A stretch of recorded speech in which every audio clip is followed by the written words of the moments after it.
All right, hello everybody. Welcome to, I don't know, it's like semi-planned, semi-structured discussion on season passes in RPGs. Um, I made like a real rough outline of stuff that I wanted to talk about. I also tried to collect questions that people sent to me and put them in this doc as well, so that I can address them. But the goal for today is to hopefully give some sort of interesting or helpful information about season passes in tabletop role playing games. What are they? Are they good? Are they bad?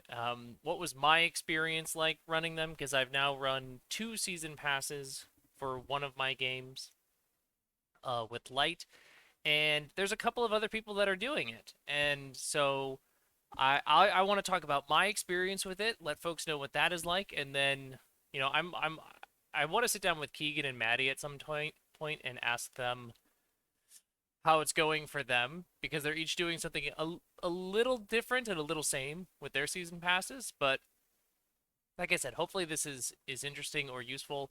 If at any point folks have questions, like just throw them in chat. I'll just read chat as I go through all of this, and uh, I'm happy to answer any questions. And I'm going to be a pretty open book, especially when we get down to numbers. I'll just show you the analytics on Light and the season pass pages so that you can see what that's like. Just so that there's some semblance of like we're all talking the same numbers or we're grounded in the same space, and I think that helps with expectations as well. All right, let's jump into this. So, what is a season pass? Season passes are something that we see in the video game space. It's not a battle pass, which um, that's a whole other thing that I don't know if I've figured out how to do that yet. I'm interested in the idea of a battle pass in RPGs, um, but it's different than that. Battle passes are those things that I think it got popular first in Fortnite, if I'm correct, and then like everybody did it. It's like weekly, like across like a season, like a sort of like bounty list of missions that you're supposed to do to get experience, and then you unlock things like cosmetics and stuff like that. That's not what this is. I haven't figured out how to do that in RPGs, and I'm not even sure if we should do that in RPGs. A season pass is a period of time, some X number of weeks or months, in which you will drip feed content about a game, usually supplements of some kind for your game, um, and it's usually around a theme. So the example that I will return to again and again and again throughout this whole thing is going to be Destiny, because obviously Light is based off of Destiny, and this whole thing is grounded under my season pass experience with Light. So Destiny basically runs this cycle where they have like a major expansion that comes out, and then there's a bunch of seasons that happen between the major expansions. Each season is approximately 3 to 4 months, kind of depends on a lot of factors, but somewhere in that range.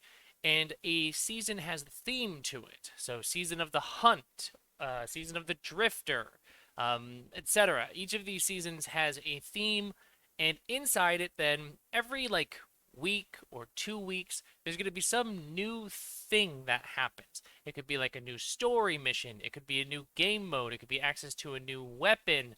Um, and it's all wrapped around this theme. It's not just like random things that they distribute throughout the process, but they are all around some sort of theme.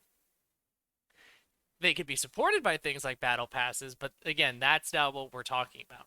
So for me, I did this with two things, with Spark and Eclipse, that I'll talk about in a little bit. But just to get into this idea of like what inspired it, obviously it's Destiny.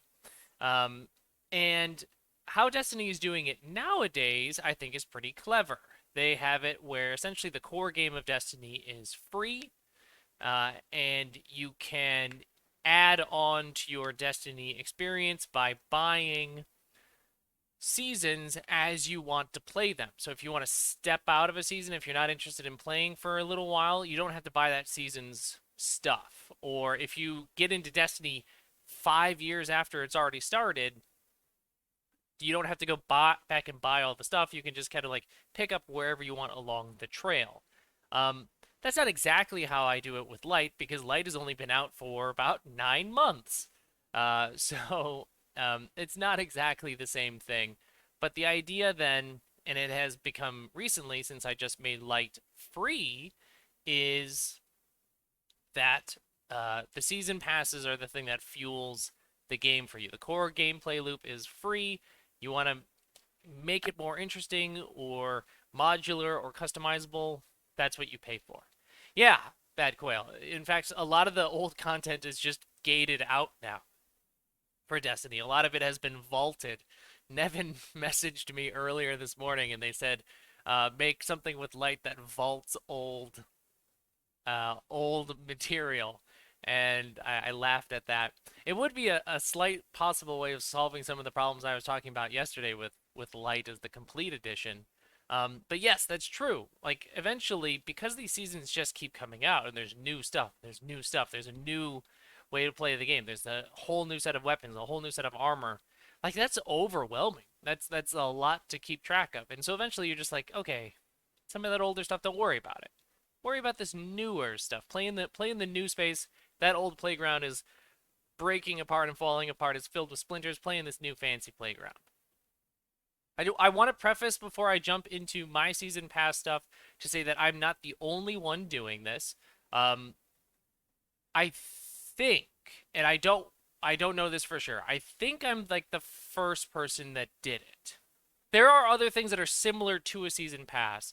Um, but as far as I don't know anybody else who did exactly what I'm doing.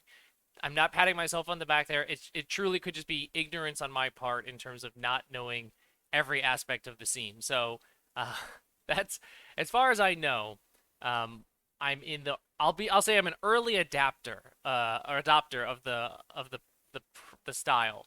But I know that Keegan and Maddie have since done this with their own Lumen games. So, for example, Keegan is doing this with in Extremis.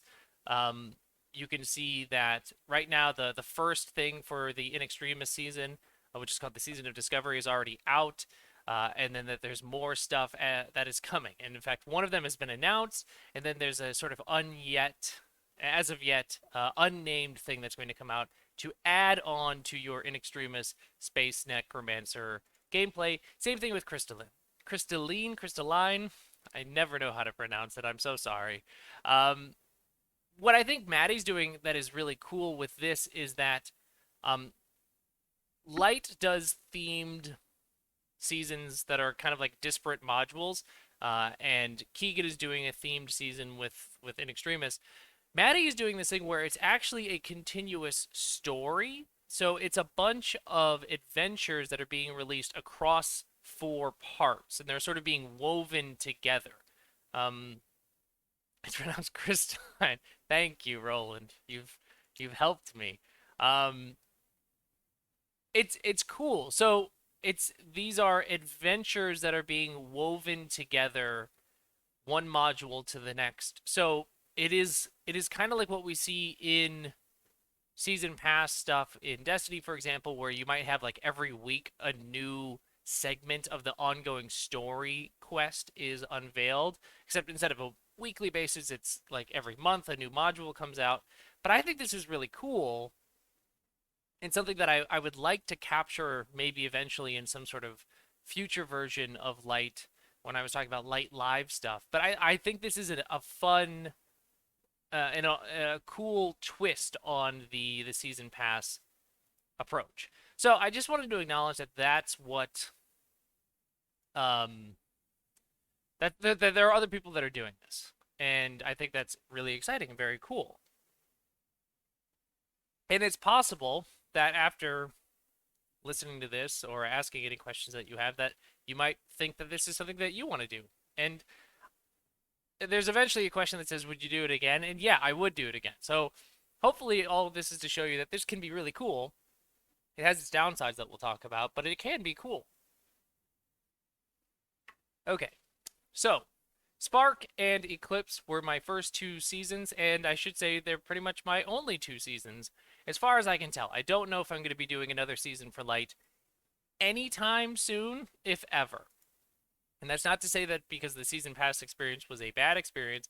It's just I've worked on Light for a while, and I'm ready to kind of hit the pause button on it for a bit. I had originally intended to do a 3-season arc for Light, something that would take place over a year, each season being 4 months. Um, and I just kind of realized at the start of the second season with Eclipse that I kind of wanted to jump into the stuff that I wanted to really get into earlier than I had sort of originally timelined and planned it out. And I think that's something to consider about the season pass experience is that it is a timeline that you ultimately dictate, but you don't want to fluctuate too much inside of it. You don't want to just suddenly be like, it's a monthly thing, and then you're like, actually, it's every other week. Here it comes. You're going to get it really fast. Or it's now every 2 months. Sorry, I can't do this. I basically told everybody I'm going to do this once a month, and I wanted to do things faster. So I kind of accelerated my timeline, incorporated things that I wanted to include maybe later on in my plans earlier with Eclipse. And so I ended up with Spark and Eclipse as my two seasons. And they are there essentially to fill in the gaps of Original Light. So Original Light, the first thing that came out was just a one-page document, two-sided page that if you folded it in half, that was all you needed to play Light. Then I came out with I think 3 other modules, maybe 4, I don't really remember. That made Light Core, which is the thing that is now free up on itch. It's the core rules, plus it's the stuff about factions and weapons and enemies. Yeah, so it looks like it's 3 other modules that came with it. And I wanted to expand on that, especially since I was being inspired so much by Destiny. So I looked to see what things Destiny had and what things RPGs usually have, and I wanted to figure out how I could, what I should add. And they're roughly themed around the concepts of growth and then like a dark campaign. So Spark was all about growth. The let's just look at Spark. We'll come back to these analytics in just a second. So Spark was about um, growing more powerful as a beacon. So you got new subclasses, so new character options with the classes. You got new armors and casts, so new powerful things that you could do. Um, Generating content, specifically creating strikes, and then also the rules for getting loot, which and advancement, which is what the beacons are all about, and then a themed strike to kind of loop it all together and hint as to what the next season was going to be about. So you can see that it's all about growth, a spark that ignites into a large flame. So new character class options, new powers, advancement rules, and loot, all about making your character classes as big and powerful as possible so that they could go into Eclipse and deal with a threat. So Eclipse is the season that just wrapped up. It's sort of the polar opposite. So it's the threats now. Okay, you got all powerful with Spark. Good. Now are you ready to be challenged? And it started off with a map that's free for everybody. I think you should take a look at the map because I think it's just very, very cool. I'm just going to put it up on the screen because I think it's awesome. MV did a really good job with this. I think it looks great. It's a fun map to use to try and track your campaign progress in Light. And this then is kind of adapted from my love of games like Pandemic and stuff like that, these area control sort of games or like stability based games. And so in Eclipse, you are challenged with a campaign structure, a new enemy threat, some new character classes for the beacons, and then the final challenging strike. So it's all about pushing back on all the power that you had gained from Spark. So those are the premises of the games. The process of making them was it was an ongoing thing. So each thing had a theme around it, and I usually created a sense of three. Once I had 3 modules, even though each season was going to be a 4 module season, once I had 3 modules that I felt like the ideas of 3 modules that fit around a theme, I felt good with like announcing and talking about that season. So, for example, uh, with Eclipse, I only had 3 of the modules pre-planned before the season began and I started doing like pre-orders and everything like that. I didn't have the fourth module in mind yet. And it wasn't the last module, it was actually one of the other modules that came earlier in the season that I didn't have planned yet. Same thing with Spark. Spark, I had some ideas about where I was going to go with it, but I didn't have it all planned out. Um, and I think that's something to talk about with this this is something to consider how you are as a designer. So, are you the kind of person that um, can like blast something out in a short period of time? Then the season pass thing can be pretty. It can work for you because if it's like every month that you need to put something out and you just need to put something, it gives you that creative fuel every month to put something out. If you're an impatient person like me, it's agonizing. And this is one of the things that I haven't figured out how to solve yet with the season pass approach. I don't, for those of you who know me, I am an incredibly impatient person when it comes to releases. I just want stuff to be out the second that it's done. So, a lot of these modules, as I came up with them, lived as loose bullet points in Google Docs for long periods of time, and I didn't dare begin developing them until a couple days until I had planned to release them, because I knew that if I if I wrote them out ahead of time, I would have wanted to just release them all at once. There was even a period of time during Eclipse where I was like, actually, what if I just released all of them? Like, what if I just did all of it right now? Or like accelerated the timeline and did it every 2 weeks and just like boom, boom, boom. Because there's that part of me that once I have something that can go out, I wanted to put it out right away. So you have to assess that about yourself as a designer if you're interested in doing something like this is can you sit on something? Because you have to. It's inherent to the nature of it is if it is a drip feed, you can't say, I'm going to drip feed you something and then suddenly just full blast turn on the faucet. Um, I'm sure people wouldn't be like super upset that they got all of their content at once, but that is part of the appeal is that you like are going to like, it's like getting a little gift in the mail every month. And that's kind of nice. Instead of getting a bunch of gifts at once, it's kind of nice to spread things out and just like get a little bit more, get a little bit more. Um, so my process for producing these things was, in many ways, agonizing. Um, I couldn't do this as the only project that I was working on. If light was the only thing I was working on, I don't think a season pass would work for me because I would want to make things more often than that, and so I could be distracted by doing other projects, by having Nova going on, for example, by looking and considering like Corvid Court reboots and stuff like that. By having other projects that I could be thinking about at the same time, I was not losing my mind over knowing I've got 3 modules in my pocket that I would love to just give to people right now. And so uh, that's sort of the process is finding ways to distract yourself so that you don't do the whole thing at once. Um,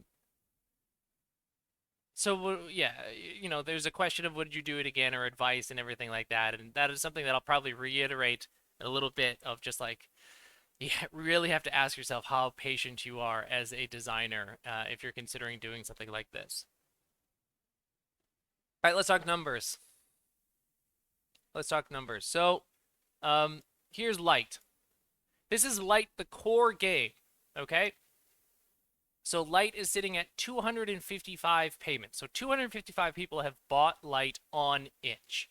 Um, this doesn't include anybody who might have bought Light as like just a book off of my website, for example. This doesn't include community copies that have been picked up. I haven't re-upped the community copies because it's now free, but I've given out looks like 275 community copies over time with Light, as well as the 255 payments on it. These things I've updated to be weekly so that they're a little bit more digestible, but you can see here's the gross revenue. So Light as a core game has made about $1,800 on itch. 255 payments plus the 275 community copies, and we're sitting at 42 ratings. When people on itch are asking you to rate their games, it's because they see ratios like this. This sucks so much. This is like agonizing to see something like this. This downloads number is big. And I know Alex, he's not able to watch live. He's gonna watch the VOD later. But Alex had asked something about like a ratio between payments and downloads, and that's especially interesting with like the season pass stuff. But it's really hard to extrapolate that because this downloads like there are multiple files that you can download for Lite, and it just counts each of those as its own thing.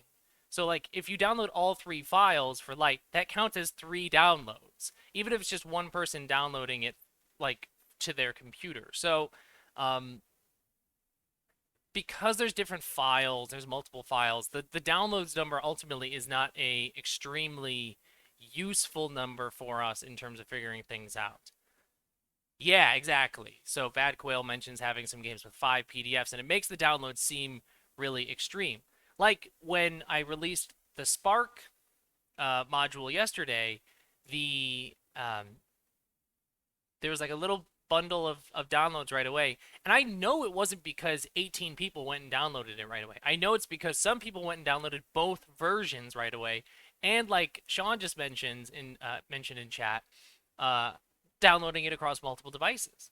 So I'm on my PC right now, but if I download it on my laptop, that's going to be somewhere else or onto my phone, right? And those all count. And you can't even I can't even count the number of times I've downloaded the same game onto this computer. If I bet if I opened up In Extremis, I would have like four different versions of the same file because I just downloaded again instead of looking for it. Um, I know that's not a good system, but it's just what I do. So, um, so that's why the downloads number is not going to be ultimately our most useful thing when looking at this. So as you can see, the most like the peak number of views happened in at the very end of November. That's when it was released, right? Um, and that's also when I had the peak of payments for it as well, right? So boom, obviously the most people who bought it in terms of a weekly basis.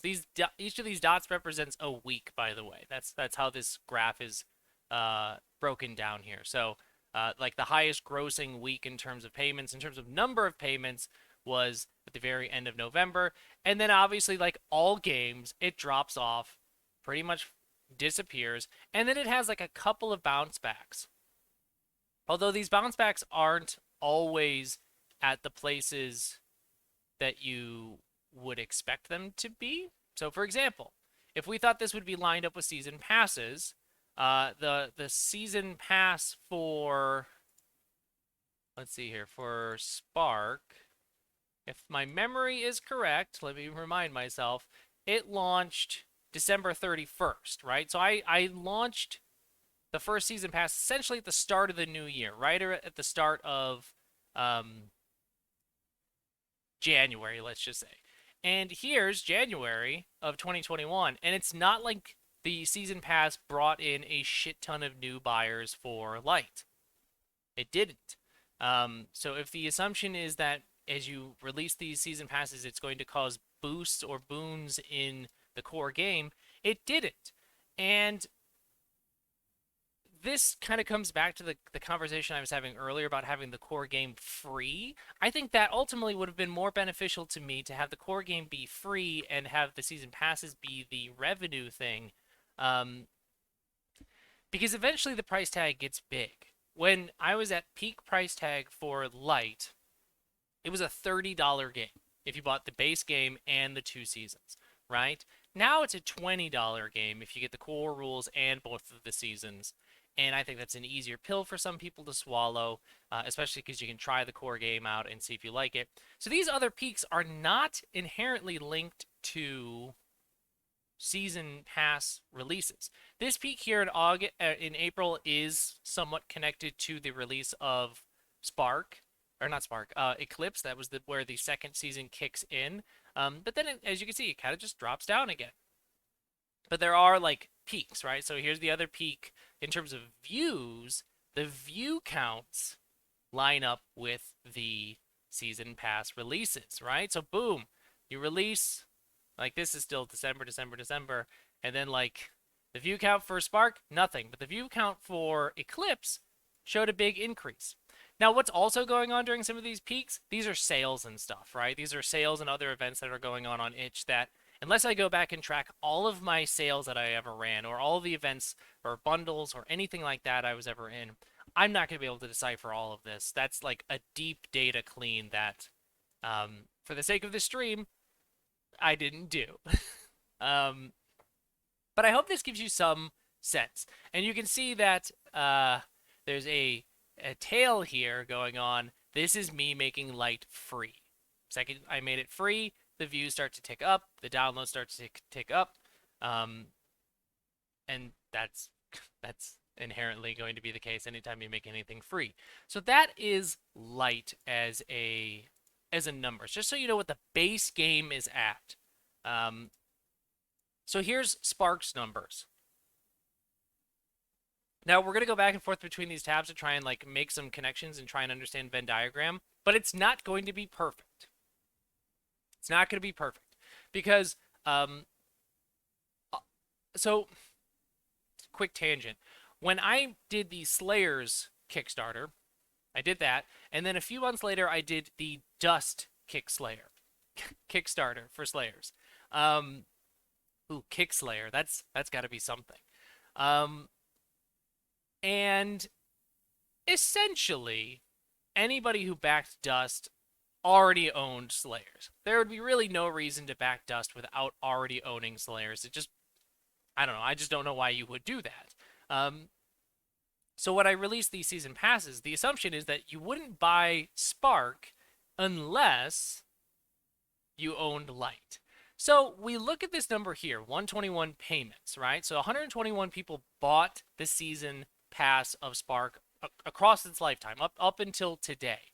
Now, is that 121 of 255? Does that mean about half of the people who bought Light bought Spark? No, that's not what that means. That might be the translation that we want to make, but that's not inherently true. Why is that not inherently true? Because remember, how many community copies were given away of Light? 275. So anybody could have picked up a community copy of Light at any point in time, owned the core game, and now they could have been somebody who bought Spark. So if we're looking at this and thinking, wow, Season Pass has like a 50% attachment rate, it doesn't. That's not how it works. So that's just something to keep in mind. Now, if we were to combine the numbers, and I'm gonna just have my calculator handy for like fast math and stuff like that. 255. So that's 530. So that's about a 23%. If I add in the community copy owners, that's 530 people who own Light in some capacity, though again, not a perfect representation because there's also people who own like the books and stuff like that who don't own PDFs. But 121 is 23% of total purchasers or community copy claimers of Light. So that number makes more sense. As much as I would love to think that like 50% of people are season pass owners who bought the game, we should not assume that. So gross revenue is sitting at just a little over 1,000 across those payments. A thing to keep in mind with these payments and gross revenues for all of these things is that really all you could do is get an average payment because the price fluctuated throughout the existence of all of these things because of sales, bundles, and things like that. And Spark made most of its money before it even came out. And that's something that I want to talk about here. So for Spark and Eclipse, I did a pre-order season. So I started allowing people to pre-order Spark before it actually launched. So people were making payments days, like leading up to it, 20, 30 sales. I think it was like 32 people had bought Spark before the season had even begun. And the price was discounted during that pre-order time. That was the incentive, right? Because I was like, I was asking you to blindly trust this brand new process. Um, please trust me on this that you'll get value out of it. Let me knock a couple bucks off. So, some percentage of the sales, a decent percentage of the sales came from early pre-order sort of stuff. And then, so these graphs obviously look much different than the light graphs, right? In some ways, you've got like your peak at the very beginning when it came out, but look how sporadic the downloads chart is for Spark compared to light. Now, of course, they're across longer time periods, so the curves are not on the same range. Something to keep in mind. Um, but the downloads spikes roughly correlate with releases, right? So it releases around January, then there's another one in February, then there's another one in March, and then there's another one in April. And then it dips away for a little while. And then there's like random comebacks. And these comebacks come back because Spark would be on sale, or oftentimes what I found is that people would buy things in bundles that I didn't create. So I think I might have made like one light bundle ever as like an actual sale, but I oftentimes just like put all of my stuff on sale. But there was some overlap, and again, a number that's extremely hard to decipher unless I download the, pardon me, the spreadsheets that have the purchasers and do like an if-then sort of thing, like and find a matching thing. I won't be able to tell you how many people bought this because of this, or like the sort of chain like that. Um, but like this spike in May doesn't come from the fact that something came out in Spark in May. Spark was done by then. Spark was done. This came from like promoting stuff with Eclipse and other events like that that got people to go back and say, "Oh, this Eclipse stuff is interesting. Let me go back and look at the what you call it, the other season that came before it." Once again, just pointing out, boom, 14 ratings on 121 payments. That's extremely painful. It's extremely painful as a turnaround rate for ratings on things. And the downloads, again, remember these download numbers are especially wonky with these season passes because let's just look at the number of possible downloads, right? Here's all the downloads that you can get with Spark. There's two versions of each of the modules that came out in pages and spreads format, and this like release notes dev thing that I did along with it. So, this downloads number is not entirely useful. But in theory, let's assume that each person at least downloaded each module as it came out. So that's 4 modules across 120 people, right? So let's say that's about 500 downloads, assuming everybody went and downloaded each thing once. So there's extra downloads that come from downloading it multiple times, like we talked about earlier.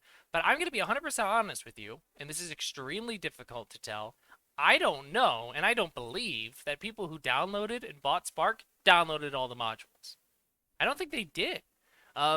Just by looking at when, this is something that I tracked when I was looking at the releases on like a more day-to-day basis, like in my analytics page, like my overall analytics page, and when new modules would come out, I wouldn't get like a huge spike in downloads for that thing, and I wouldn't even get it after like a couple days.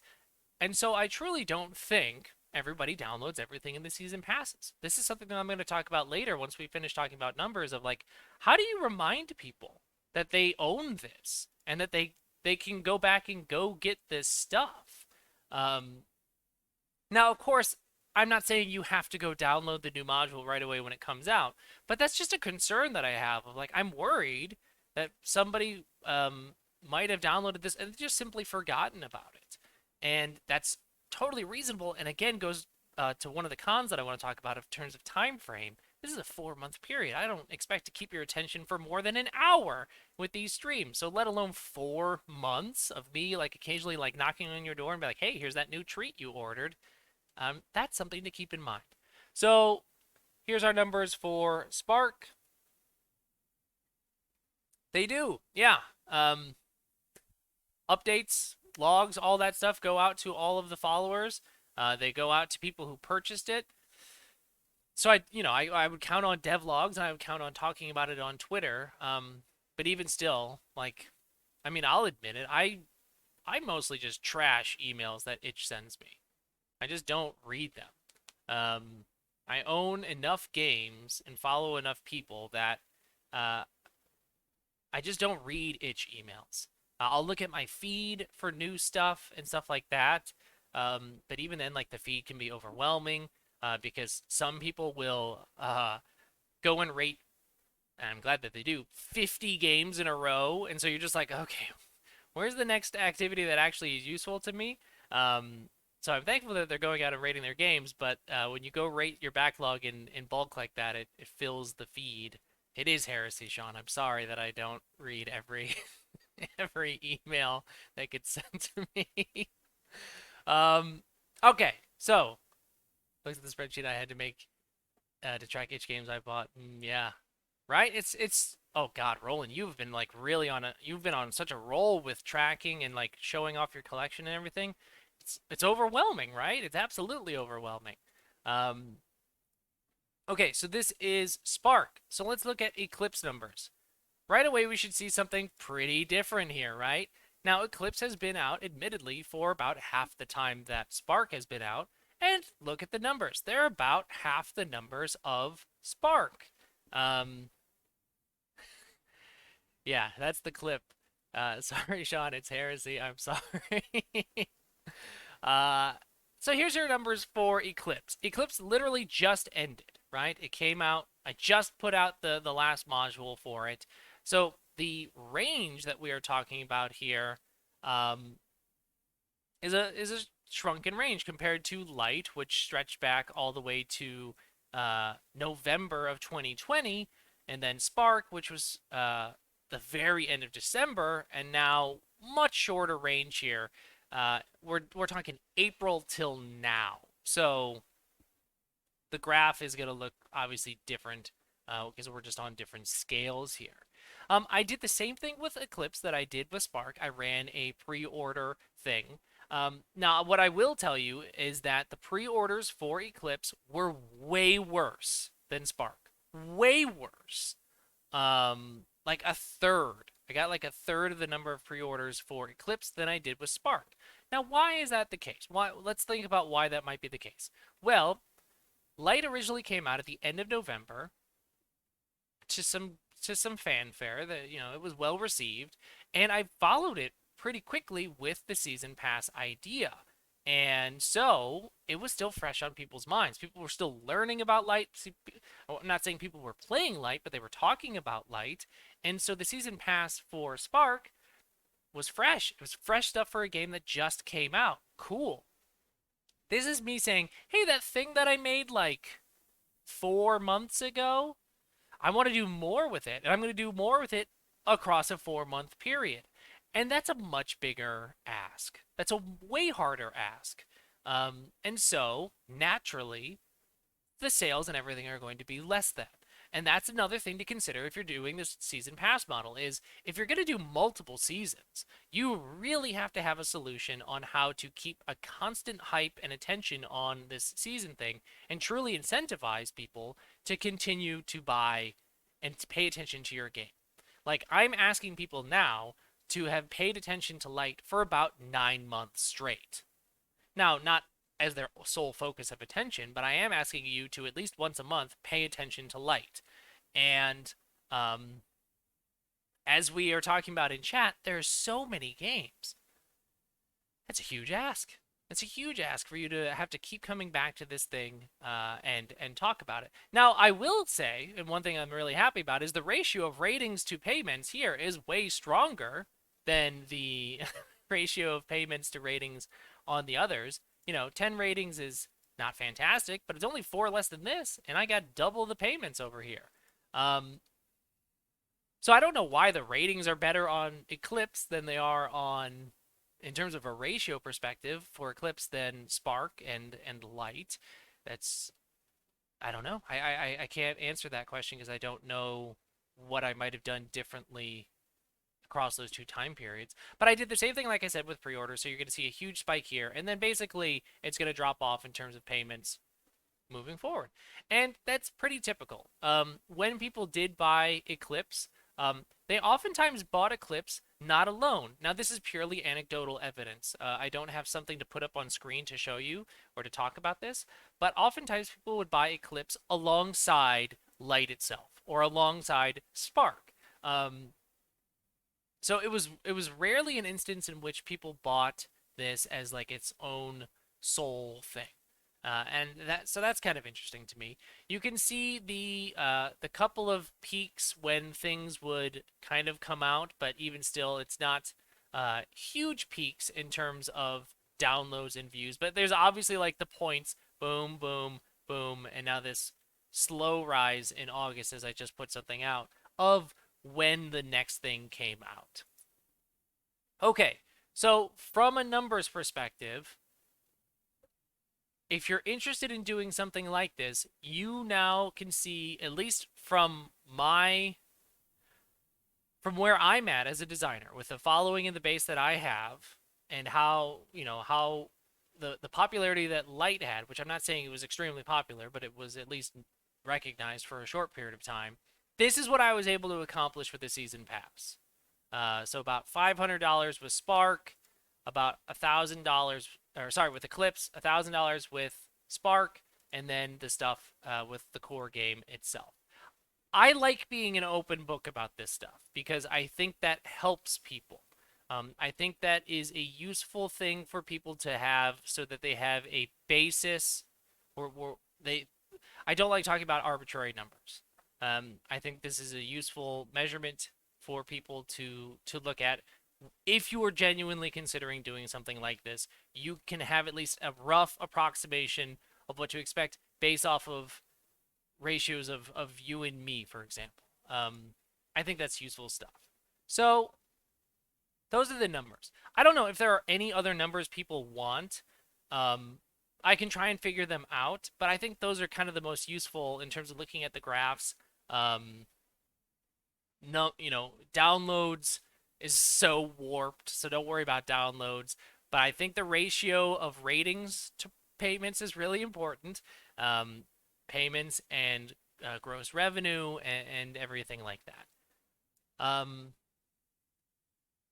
I'm happy to help. I'm glad that it is helpful. Yeah, because I know that you all are really interested in doing some fun stuff with continuous support for Hedge. So, I love it. I want to see more stuff like this. I think it's just it's figuring out if the model works for your game and what you exactly want to accomplish. So, the last thing I had written down is like future goals for Light, and then I had just questions that folks had that I wanted to kind of just quickly burn through. So my future stuff with Light, I talked about this a little bit yesterday, is that I'm going to eventually incorporate all the stuff from the seasons and the core stuff into a full book that is cohesively written. How is that going to happen, or what is that going to look like? That's going to be, there's a couple of tricky things to figure out there, because it's not going to be like this where I just copy and pasted the modules into one document and said print. Because if I did that, it would be a whole bunch of modules that say, hey, go ignore or update this thing that you just read earlier in the book. So that's not helpful. So I need to figure out with the future of Light in terms of how much of the modular aspect I want to capture with like the rules light aspect, or do I want to just say like, no, this is the full game. This is how the full experience works. You should play it mostly like this. That's something that I got to think about, and something I got to think about with like character creation and everything like that. Um, and then the Light West Marches event that's going to go alongside creating that. I want to have a rotating cast of players play as beacons. We'll use the map that MV made for a campaign. There will be a new mission whenever we play. Maybe we can stream these sessions, and then there's going to be a faction turn sort of thing where I'd like to link it to crowdfunding in some way. So like if you're a backer, you get into the pool of the factions, and you get divided up into like factions of humanity, enemy factions, and things like that. That you might have like Discord channels you scheme in, and there's some rules, and then every week we do like a macro level change of the system, and then the beacons on a weekly basis as they go on their missions will see those changes and also affect change. I think that will be a really cool way to promote um, the full version of the book whenever the hell that happens. Okay, so I just wrote down the questions that I saw on Twitter or that were messaged to me. If folks have other questions, feel free to shout them out. So what worked about this? What was good or what worked with the season pass thing? What worked is that I had a large base to start with. And I mean that in two ways. One, there were plenty of people who already owned Light. A decent enough number of people already owned Light that a season pass as something to supplement it made sense because there would be enough people that might be interested that I could get some semblance of success with it. So I had a existing core game that had enough people interested in it for me to justify it in my head. The other thing that I mean by a large base to start with is I had a large group of people, the people who own Light, probably already familiar with what a season pass is, right? Light is inspired by Destiny. So a lot of people downloaded Light because they like Destiny, not because they like me. They don't know me. It was still kind of one of my earlier games. You know, I don't have a shit ton of games out there. So like it's unlikely that they were like, "Oh, Spencer Campbell, I love Spencer Campbell. I'll download anything that he makes." They were probably like, "Oh, Destiny as an RPG? Sick. I'll do that. I'll check that out." And so, these folks were already familiar with the concept of a season pass. It was not a hard sell. Do we see season passes as a concept in other places on RPGs that aren't called season passes? Yes. Um, we see things like Patreons, for example, right? Like Patreons where every month you get like a new part of a game that is like in constant development, or like even just a brand new thing. Like they're like Grant Howitt's Patreon, releasing a new one-page RPG every month, right? Or Adam Bass doing something like that, right? And so there's plenty of examples out there of the slow drip feed of content that you subscribe to. Um, Except I'm not doing a subscription with this. I just said, like a season pass, give me all the money right away, and then you're just going to get the stuff eventually. And so I think that might be a slightly unfamiliar territory for some RPG fans, but the people that I had as my base were Destiny fans. That was a huge thing for me. That was extremely helpful. Now, hopefully, as more people do this, it just becomes more of a familiar concept in general, and it's not something that RPG fans are like, wait, I have to pay you now, and you'll eventually give me the thing, but in pieces? Because, like, we know that with Kickstarter, I'll pay you now, and I'll eventually get the thing, but I get the whole thing, usually, instead of, like, the slow drip feed. Um, so that's just something to consider. What didn't work? Similar to this, like I just said, I had to kind of teach this concept to some people. I had to make sure that I made it abundantly clear what this was. Um, and that's, that's just the burden of trying something new is you have to explain to people what exactly this is. And sometimes that's easy, sometimes that's hard. I literally never had one person message me saying like, I don't understand this. Where's all of my stuff?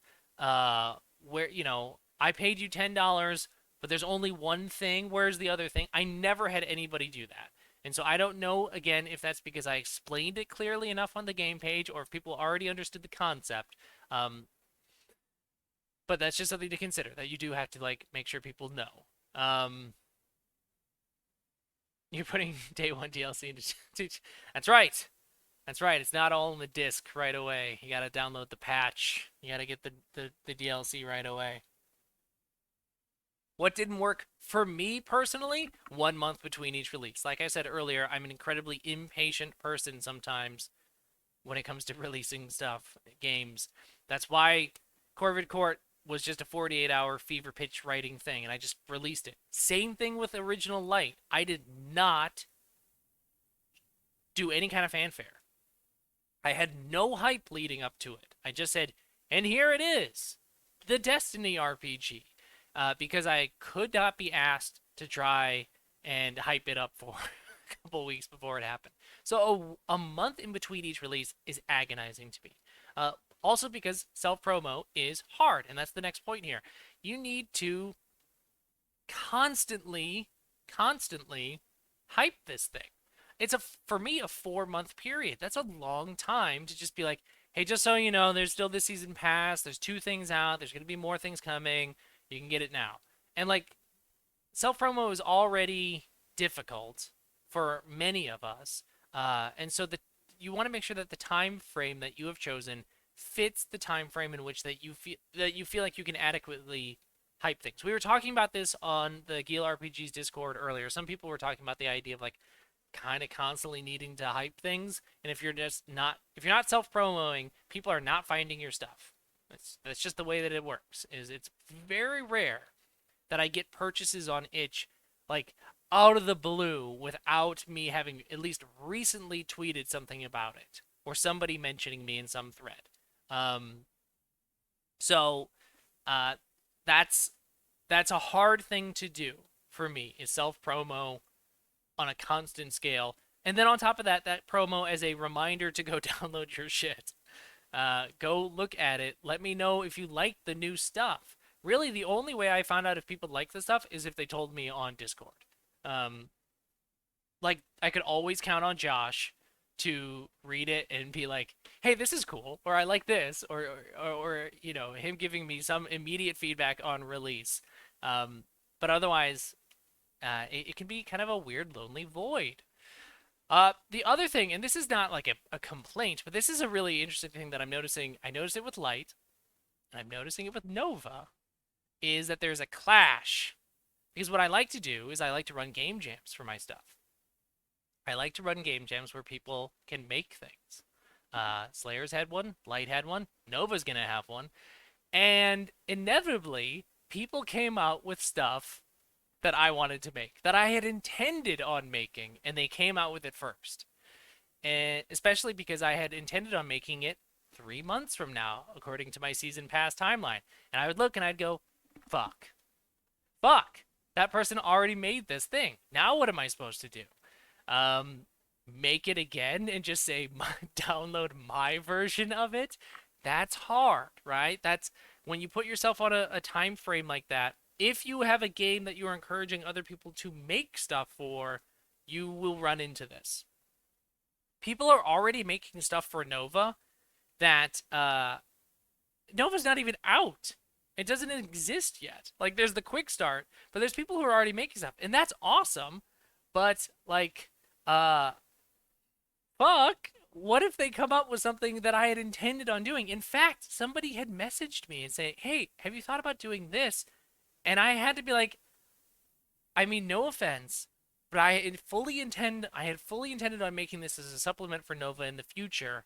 I want you to know this so it doesn't feel like I'm scooping you in the future.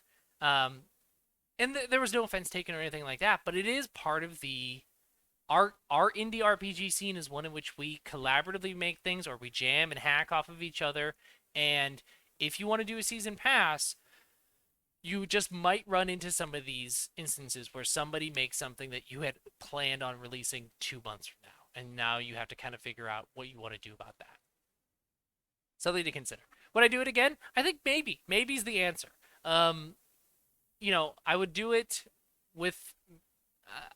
I Again, it would have to be a game that already has a strong base. Wouldn't do it with some random new release.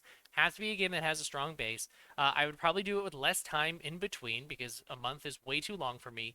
And most importantly, I would do it with some sort of campaign or activity or something that I was doing that actively promoted and showed off the stuff as it was released. So it would have been really cool if I had planned this for the right way. When Eclipse launched, that I had like a weekly Light campaign or bi-weekly Light campaign that immediately started using the rules for the map and the campaign, and I said, here's this new season. Want to see the first module in action? Here's this cool cast playing as the beacons. They've got some of the stuff from previous releases. We're using the new map. And then as each new module came out, I just made sure that our sessions include that new stuff. So when the second module came out with the Nove as the new enemy faction, I would have been like, here you go, here you're gonna fight these guys now. Or when the third module came out and the Darkness classes came out, I would have been like, hey, can one of you switch to one of these? And we'll like kind of do like a scene about why you're this now. That would have been a cool thing to do. And it would have solved this idea of constant hype and self promo because I would have some sort of stream that was actively showing it off. Processes that would help. Jeremy asked about this of like what kind of tech or anything like that would have been useful in terms of automating the process or anything like that. That's slightly different. So like Light Live is something that would I dream of eventually making like an automated like weekly bounties board of sort. And like a cool website or an app would be cool for that. I think linking up a project like this, if I wanted to like continuously actively build on this, I would move it to something like Ko-fi or Patreon because um, people understand those platforms as mobile subscription or as monthly subscriptions that you get like a new thing every month. So like when I first dreamed of making Slayers before it became what it became, it was a Patreon game that was going to be built over time. So every month you were going to get like a hexagon tile of a new district with monsters and hunts and prompts, and then every once in a while that month's release would be like a new class or something like that. And Slayers was originally going to be something that was just woven together and built with time. Um, I scrapped that idea and just wrote it all. But that would have been a thing that I could have done. Um, so that would be a alternative thing to consider. Did I see a bump in light sales with modules? Very rarely. Like we kind of talked about this earlier. Very rarely did I see light itself get a bunch of sales with modules coming out. If anything, there would be some groupings that would happen during like the pre-order season just before a season pass started. But rarely was there any kind of like major light boosts because of module releases. Was it priced accordingly? I think so. I think $10 for 4 modules is a decent price. $250 a module. They're at least like 4 pages each one. That feels fine to me. That seems fair to me. Um, I think that price feels fairer now that the core game is out, and that's something that again I think is a helpful thing to do if you can pull that off. I'm not saying you have to do that, but if you could pull it off of making the core game free, you might incentivize more season pass sales. And then, did it help that there was an active community? Yes. And we kind of talked about this earlier. Yes and no. No, in that there would sometimes be a situation where we both intended on releasing the same thing. That's a bummer, but it's not a huge deal breaker by any means. But yes, because I have fostered a community of people who download my games and make things for those games because that's important to me. Um, so people making shit for light only helps me, right? It does not hurt me. Yes, occasionally we have like, oh, I wanted to make that, but it does not hurt me. So I have active communities. That's extremely helpful in terms of selling season passes. Is me saying, hey, not only have you seen all this cool third-party stuff, but I'm going to also make stuff like that. So if you like getting more stuff, here comes the official light material. And I think that was extremely helpful. So there we go. That's in just under an hour. We're at 59 minutes of talking about this. The season pass recap. That's everything that I've got prepared. Unless folks have any questions, I'm happy to answer any questions that folks have that I didn't cover or anything like that. But I thought this was a really cool experience. I did enjoy doing it for like the 8-ish months that the season pass lifespan was for Light. I'll admit I'm excited to have wrapped it up so that I can not think about Light for a little bit and then figure out a way to synthesize it together. But that's the season pass. I recommend it to people who have interested in doing something like this. It's um, depending on the costs for you in terms of putting something together, layout or art or anything like that. If it costs, then you have to think about, are you going to get that back? But or factor in your labor, right? That's worth something. But I think it could be a valuable thing, and I would love to see more people in the RPG space adopt something similar to this. Now, of course, if everybody does it, then we're going to run into what we have with TV, where everybody has a subscription plan, and then it's a nightmare hellscape that we have. But I think it works for some games. I think it works for some games, especially games that are these sort of rules light where you can just kind of like plug new things into it easy enough. I think the season pass is a cool tool for that. All right, we're gonna wrap up season pass here. Thank you so much, everybody.